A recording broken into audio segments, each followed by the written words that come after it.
Hey, what's up, everybody, and welcome to the newest edition of the Bronx Muchachos podcast, brought to you by the Baseball Banter Broadcast Network. Your host, Mark, and of course, I got my main man, Dave, with me. Dave, what's happening, brother? What's going on, everybody? Happy Tuesday. Sorry for being a day late. We told you we are going to be here on Monday, but my son had baseball practice. Mark had stuff to do. So we're here on Tuesday instead. But if you're watching this on YouTube, do us a favor. As always, hit that like and subscribe button, ring the bell for post notifications, and get notified when we go live like this. Absolutely. And of course, if you're not watching, you're listening to us, hit us up on all places, man. Apple, Spotify, Amazon, iHeartRadio, the places to be. You know where we are. We're everywhere, man. Come listen to us if you can't watch us live. So, with all that said, guess what? By tomorrow, P's and C's will be officially in spring training for the Yankees. A few more days later, on the 15th, is when all position players have to report. Super Bowl is done. Let's not talk about that, please. I was going to say Dave's pissed off. Let's not talk about this. Listen, you want to know the truth? What? I didn't watch a damn minute of it. Yeah, I know, because you don't like football. I get it. Right. Oh, I had to figure out. I had to search the next day. I had to search yesterday on who the hell won. Let alone I didn't know who the hell was playing. So let's. All you had to do is text me and ask. I would have told you. I probably should have. I probably should have. But what I'm getting at is now where the football season is officially done. It's officially baseball time because basketball is boring as hell. Hockey, I do like hockey, and hockey gets great when it comes down to April for playoff hockey. But now we're at baseball season. Like Dave said, we got all our kids are now jumping into baseball season. Kids across the country are now doing baseball season. This week as well, Friday starts college baseball for everyone who gets into college baseball and needs a little baseball fix. The Serie de Caribe is finished last weekend, so everything's moving, everything's going. Time to talk about Yankee baseball in totality. And one of the big things is the 2025 Yankees. That's right. I am saying it. The 2025 Yankees are back for 2026. Well, I mean, not all of them. Mark Leiter Jr. is no longer here. Austin Slater signed with Detroit today. Let's see. There have been a few subtractions. Weaver and Williams aren't here. Yeah. But so it's not exactly the old squad. It's a majority of the squad. It's like 75%. It is it's too many of the same people. It's too many of the same people that let everybody down. Well, I mean, at least I got the right one out of all of them finally. You know, it only took 3.5 months to get him to sign on the dotted line, but, you know.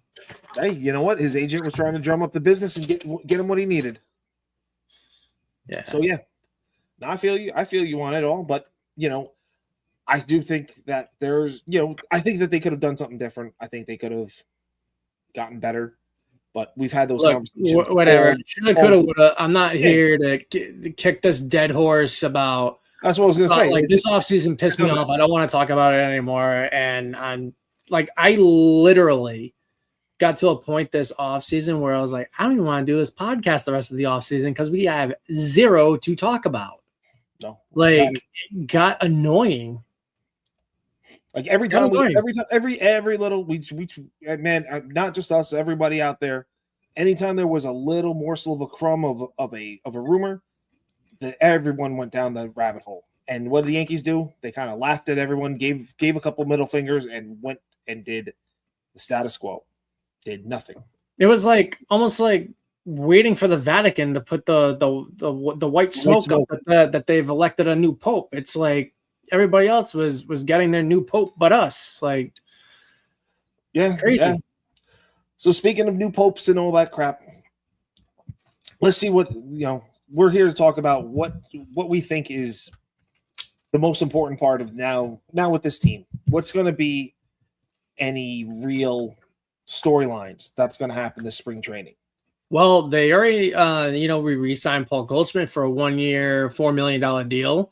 And we've brought underperforming infielder Max Schuemann with his .212 batting average from last year over from the Athletics for a bag of pine tar. No disrespect to the minor leaguer that got traded. I can't even remember his name. I have no idea who he is. But yes, we've made another earth-shattering trade for someone that can't bat above 220. So, yay. Go us. Oh, it was with the Athletics, one of your favorite teams to do trades with, too. No, it's really not. I don't want to see them doing more trades with the White Sox, the Athletics. Who else? There's a list. The White Sox? What do you mean the White Sox? The White Sox. Austin Slater. For one trade with Austin Slater, we had a good trade with the White Sox early on when we got Robinson back. We got Tommy Kahnle, Todd Frazier. That was back in 2017, dude. Yeah, so I mean, there are some good trades that they've done.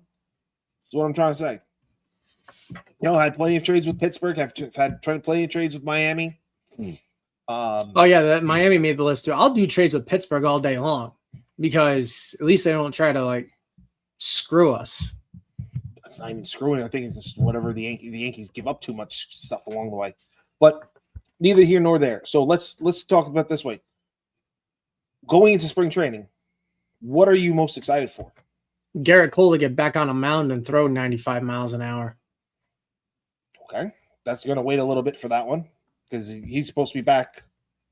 Yeah, no, I mean, overall, man, I'm just happy to see grown men throwing baseballs again. Definitely going to try and hit a game in March. I think we're eyeing the March 18th game against the Red Sox. But yeah, I'm just happy spring training's back. Finally, let's get this show on the road. Let's see how this whole thing shakes out. I'm just really, what I'm paying attention to is Elmer Rodriguez Cruz intently. No more Elmer. I don't care. It just sounds wrong. Sorry, no disrespect to ERC, but just flows a little bit better. Just kind of rolls off the tongue. But no, I'll be watching ER, Lombard Jr., Spencer Jones, Jason Dominguez. Those four guys I really want to see show out this spring training and shove it in the front office's face that we can do this if you let us play.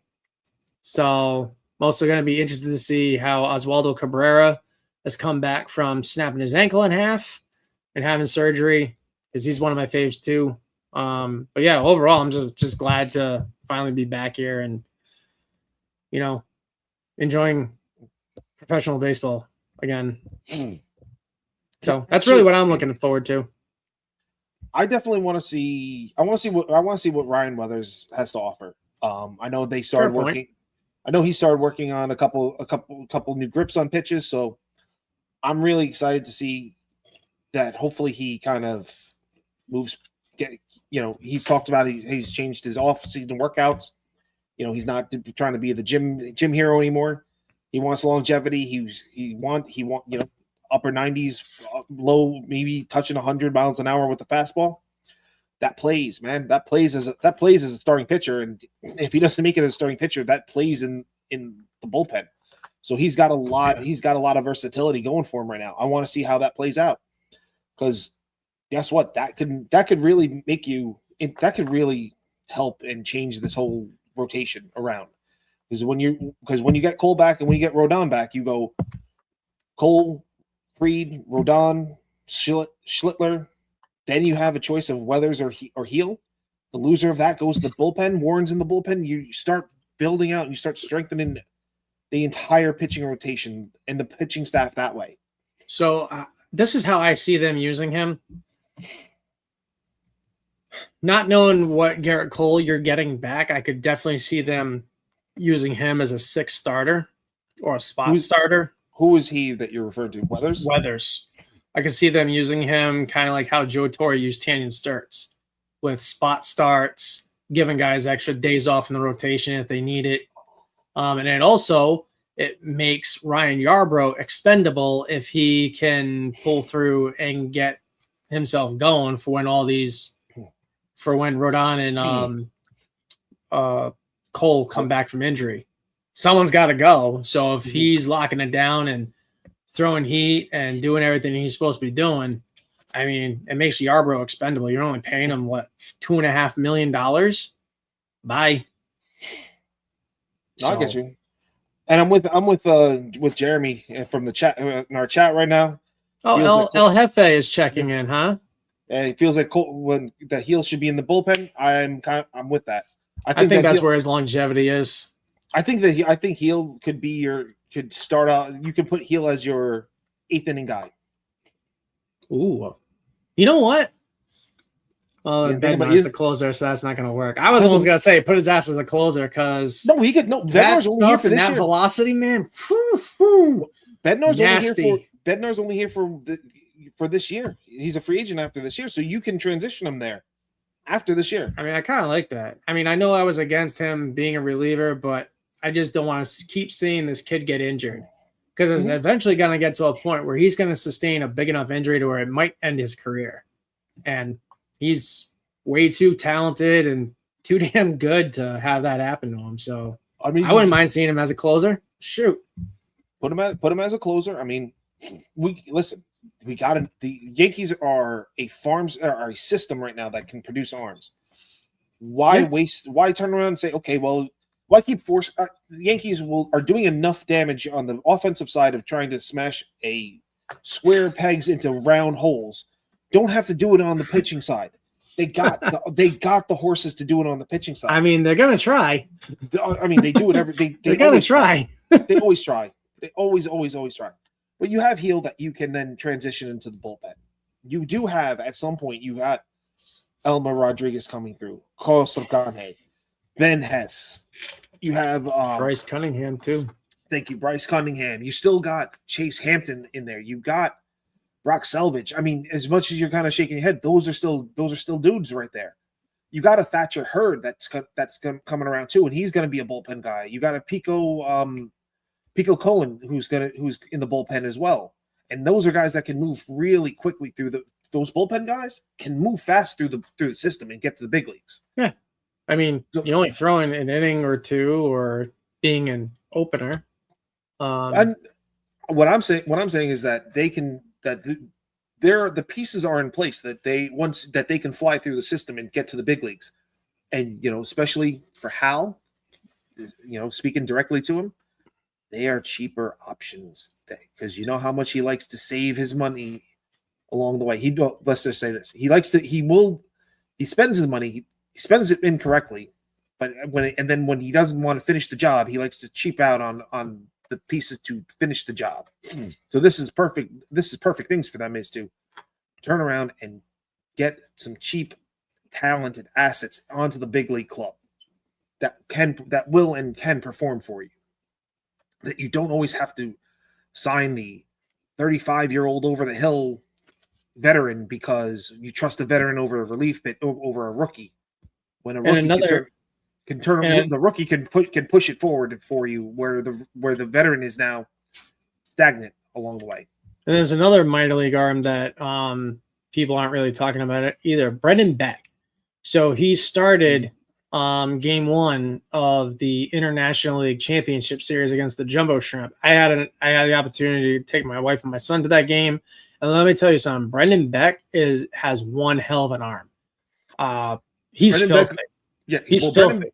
I watched it live, and I'm like, oh my goodness, who is this kid, and where the hell did he come from? Kind of thing. He was injured. That's why. He had been injured, and he had been coming back. He's another guy that. He can move through the system too. He's got nasty stuff, man. That's what, but that's what I'm saying. Like the Yankees have pitching. They got the pitching. They just got to be able to get him in place. And just think of it in the next few years. Like Rodon he had a 7. I think Rodon was a 7-year deal. 6 year. 6 year. Well, he's in year 4 of that. He's in year 4 of that deal right now. Cole's in a 9-year deal. Like he's in year 6 of that deal. Max Fried has a 7-year deal. He's in year 2. So Max Fried will be around for a little bit longer, but you got openings now. You know what I'm saying? Like there's avenues there's avenues to play. So you can begin to kind of begin to see the end of the road for some of these other pitchers. When boom, you can get the young guys in there. If they could just find a way to get the offense, like the pitching, our pitching's solid. Like I'm not worried about the pitch. I mean, the bullpen still kind of scares me a little bit just because of who's there right now, but I don't think it's going to last the entire season. No, but I think what will happen is, as I said, when Cole comes back, when Rodon comes back. Oh yeah, no, I'm agreeing. Those guys, Will Warren goes to the bullpen. Yarbrough goes to the bullpen. Possibly Weathers is in the bullpen. Possibly Heel is in the bullpen instead. Like those guys kind of shift in there. Those become that question mark that you're talking about becomes a strength. Yeah, and that's always good. That becomes a good thing. Yeah, I just wish they could get both sides to just mesh well and not give us heart attacks. Anyway, I still kind of find it weird that Zach Gallen has not signed yet. That is kind of weird. Well, of all the teams that need starting pitchers, this guy's still a free agent. Like, I don't know. I'll tell you the weirdest thing I thought was that I thought Framber Valdez going to Baltimore was a. He went to Detroit. Thing. No, I know, but I'm saying I thought that him going there should have been the move for Baltimore because Baltimore needs starting pitching. And mind you, speaking of another pitcher going back, Justin Verlander going home to Detroit too. By the way, really? Yeah, that was today.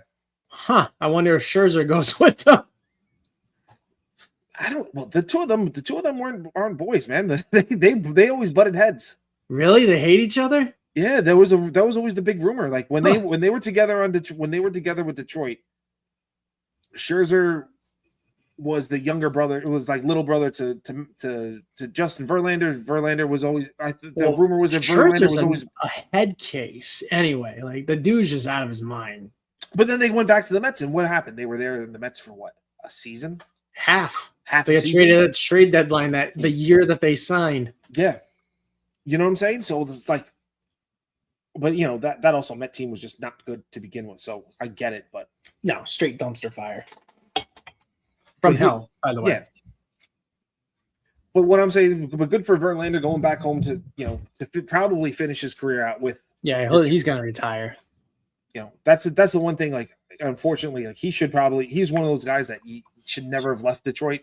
Not because not because of everything else that happened, especially with Houston, but to just have.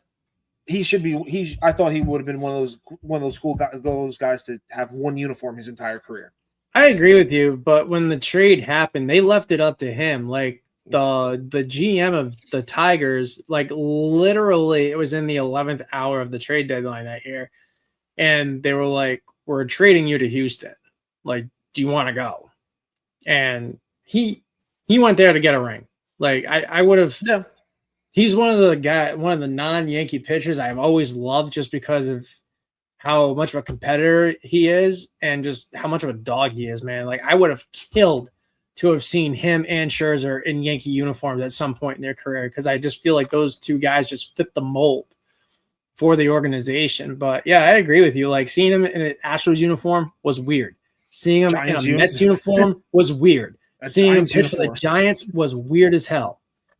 So yeah, there are just some players that when they put on another uniform, like I felt the same way when Tom Brady left the Patriots and went to Tampa. I'm just like, this just looks weird. And like, Namath did it, Montana did it.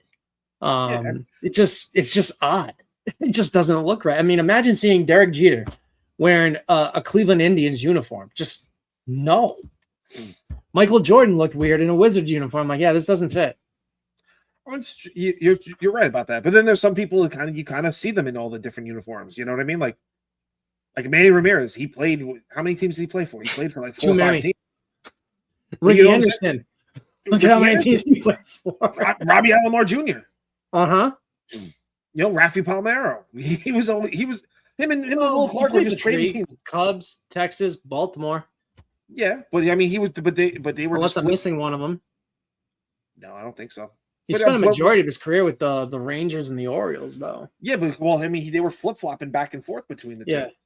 Yeah. He would go to Texas, and then Will Clark went to Texas. Then Will Clark signed Texas, so he went to Palmeiro went to Baltimore. Then they both became free agents same time. So Palmeiro wanted to go back to Texas. But then Will Clark finally went to the Giants. Will Clark started with the Giants. Yeah. Oh, okay. He started with the Giants, then went to Texas. He screwed, and that was, if you ever watched that documentary, it's funny, the Thunder and Lightning one. Ooh, I'm gonna have to watch it now. It's all about. I love him and Eric Burns' podcast. Like I catch the clips of it, I just laugh my ass off. Like these two guys are just are just nuts. Like Eric Burns is just, I don't know.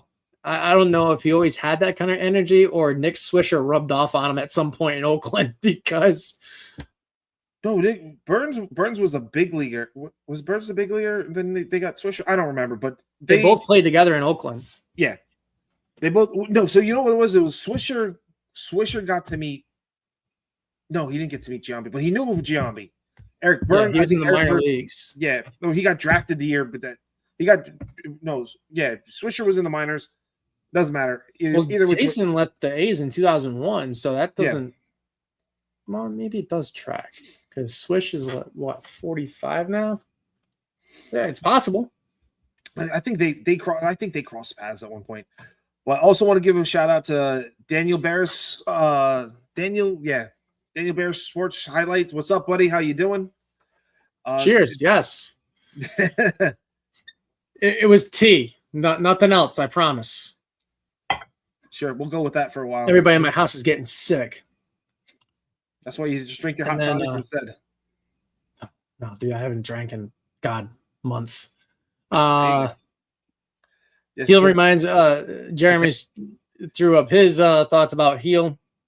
Reminds him of Betances. Betances wasn't great as a starter, was incredible as a reliever. True. They were supposed to be the killer bees. Betances, Banuelos, and Brackman. Mm-hmm. That's right. Banuelos actually made it to the bigs as a starter. Betances actually, he had not the reconstructive elbow surgery, but they reinforced his they reinforced his UCL, and then they just moved him right to the bullpen at that point because he just was wild everywhere. He kind of like Luis Medina, except didn't throw as hard as Luis Medina. Medina doesn't even know where the hell it's going. Someone needs to tell him not to throw that hard because it's just chuck and pray. But that was one I was. You want to talk about someone you could dream on because it was 102 easy coming out of his hand and just easily went anywhere he wanted. Anywhere he didn't want it to go. Well, it's going to be interesting to see how the conversion of Antonio Gomez from catcher to pitcher goes because his problem was his bat, but his throw down the second base was like 105 miles an hour. Well, you want to know what? It's not going to be that hard of a conversion because he was originally a pitcher. He was originally a pitcher. Oh, yeah. They changed him to a catcher. The bat never came around, and he just never. He had a cannon. He has a cannon of an arm. He just never lost the cannon. So hopefully he turns it around too. Like he came back he had an injury. Let him run through the system as a relief pitcher. I mean, why not have high octane arms in your farm system to push forward and bring them up or trade? You can trade them too. The other thing I'm excited to see too is what comes of this of Cam Schlittler learning how to throw a split finger fastball. I'm excited for a full season of Cam Schlittler. It's funny enough I love how I think because we're purposely doing this, staying away from the offensive side right now. But listen, I cannot take another night talking about that stuff. Oh, don't worry. This not. We're not going back to the Joey Gallo days of beating it. That was even. I want to say that was even worse, but I don't really think that was even worse compared to what was done to us this offseason. No. But I want to see what Cam. I want to see the full season of Cam. I want to see what the splitter does because I think the splitter to go along with the slider he has, and the splitter is one of the new toys that the Yankees are implementing with a bunch of their guys.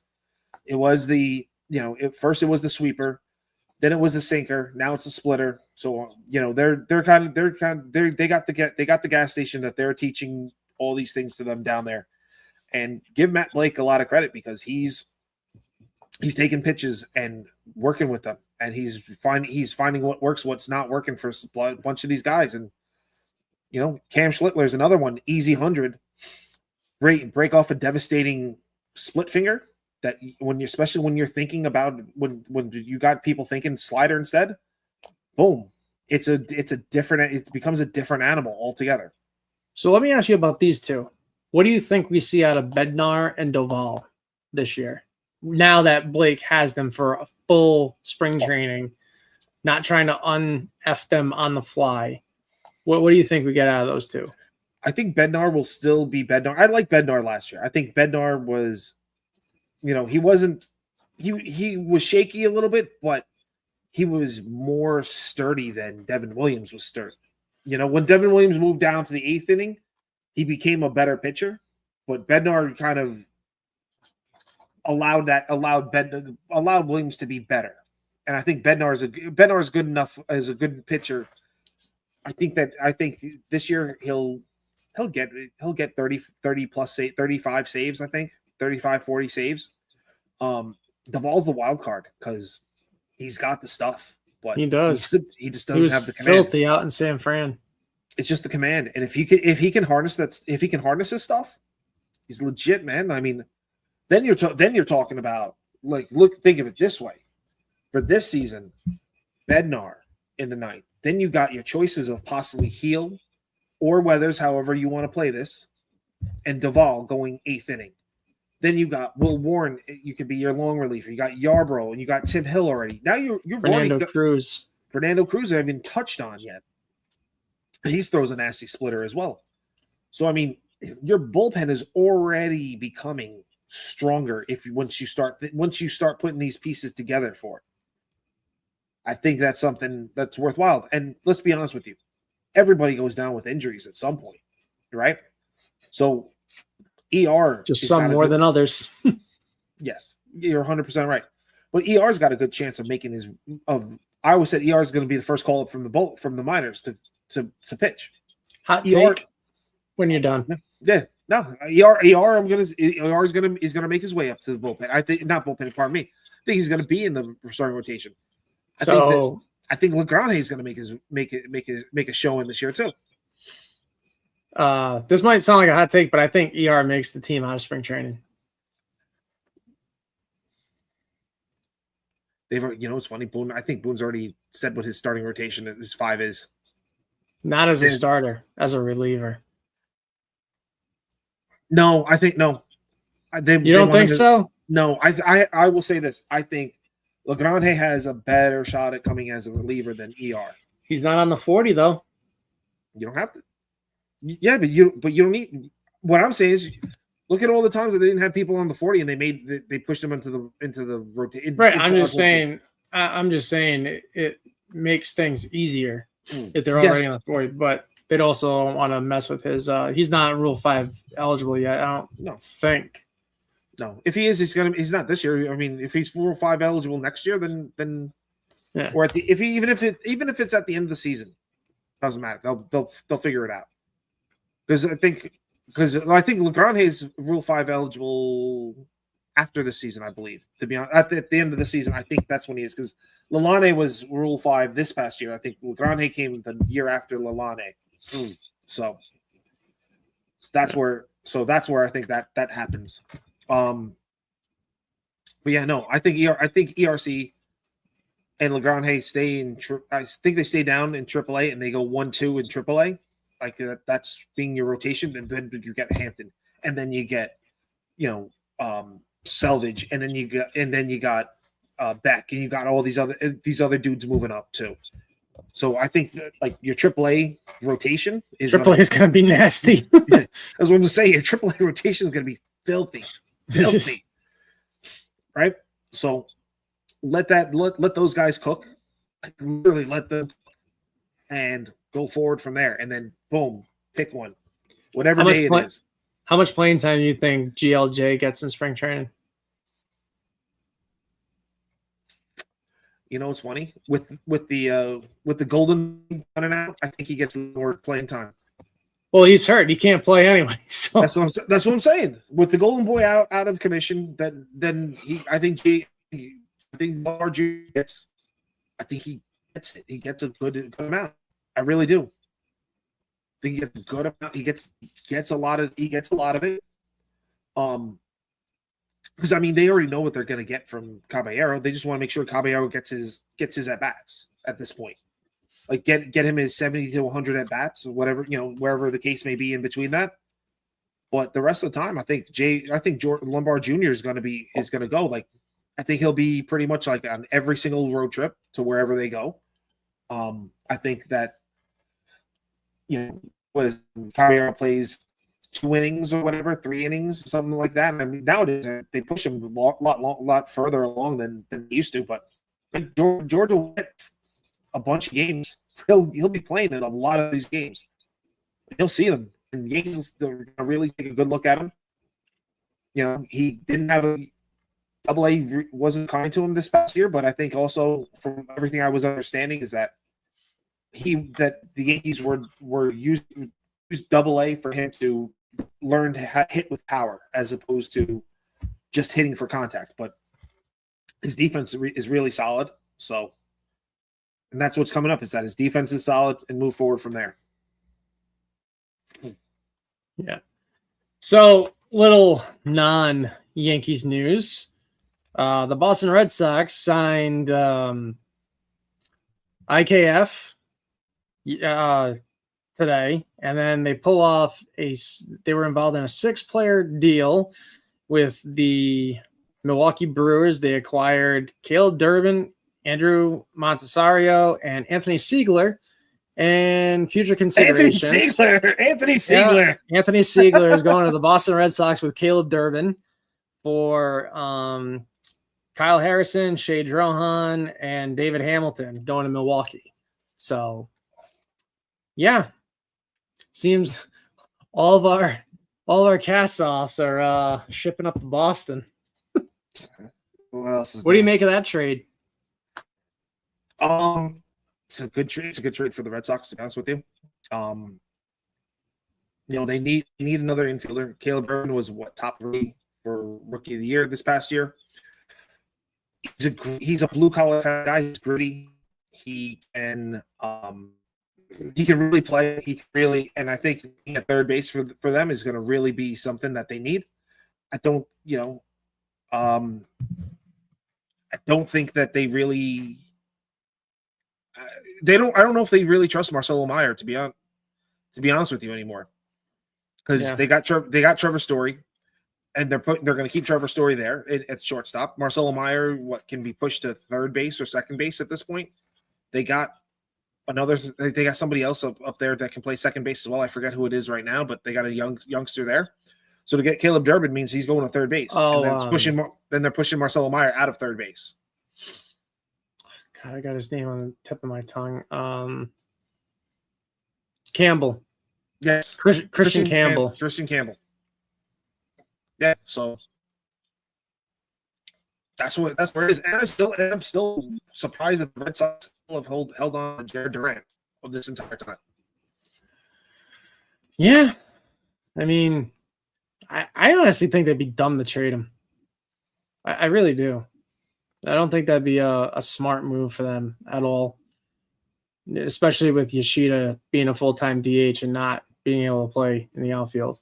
So the Reds have enough outfielders. I mean, they got outfielders right now that they need to figure out who's going to play. Yeah, I mean, honestly, it should be Abreu in right, Rafael in center, and Duran in left. I mean, Roman Anthony is in the equation too, but he started having back issues towards the middle to end of the season, so they ended up having to shut him down the rest of the year. Was it back issues? I thought he pulled it was an oblique that he pulled. It was that first, and then he tried coming back from that, and then he started having like lower back spasms and stuff like that. They had to pull him out of the game against the Yankees over the summer, and put him on the IL. So, but I'll tell you one thing, man, that kid healthy, he's going to be a problem, force to be reckoned with. He's a problem. So that's what I'm saying. Like Roman Anthony's going to be right field. You got Cedeno or Cedella, whatever. Cedon Rafael. Yeah, him. He's in center field, and then left field is Duran or whoever that other guy. I forget his name now too. That's how much I follow the Red Sox. But I mean, we don't get our what together. They're gonna make us eat our lunch. There's a good chance the Red Sox are gonna. There's a good chance the Red Sox might win the division. I mean, out of all the teams in the AL East, they were the ones making the most noise this offseason. I mean, some of the stuff they were doing was kind of low key, but they are a very well balanced team. I will give them that. Their biggest question mark is their pitching staff. That's their biggest question mark. their relief pitching staff. Their starting pitcher, they got pitchers. I mean, Yeah. When you got Tanner Houck is coming back this year, so great, wonderful. Yeah, but so I'm still thrilled about that. You got your top three guys on that is Crochet, Brian Bale. You got Bale, but Bale's like your number 3. But you got what's his name also, former Yankee that's on there now too. Whitlock. No, not. I'm sorry. Oh man, it's been a long day. I can't even remember names anymore. Sonny Gray, excuse me. Sonny Gray's their number 2. I can't wait till Judge takes him deep. Oh, God, it's gonna be so nice. Anyway. Jeremy said that Roman's probably going to split between left and DH. Willie Abreu is the tremendous right fielder. So, yep, there you go. I mean, the bottom line for the Red Sox is that as long as Roman Anthony's out there playing, like that's a win for them because he's going to be a problem. Especially with the fact that he gave him $180-something million to stick somewhere around there. I don't know. It might have been less, but they gave him over $100 million. So. Yeah. So I mean, they gave him a deal. They bought out all of his ARB years. They bought out all of his, they bought out some of his free agent years. So I mean, good for him. I mean, it's whatever happens to him now, he's got guaranteed money coming. He's got guaranteed money. So, we got anything else before we wrap this up? No, just maybe next. We'll come back around. We'll see how talk about all the things that happened first few days of spring training. Ranger Suarez, yes, that's another trade that they got. Yeah, well, signed. They signed him. Oh yes, our boss is taking us to school. Well, I don't follow the Red Sox that often or that hard. But anyway, that's gonna do it for us. If you guys do read the show notes, hopefully you do.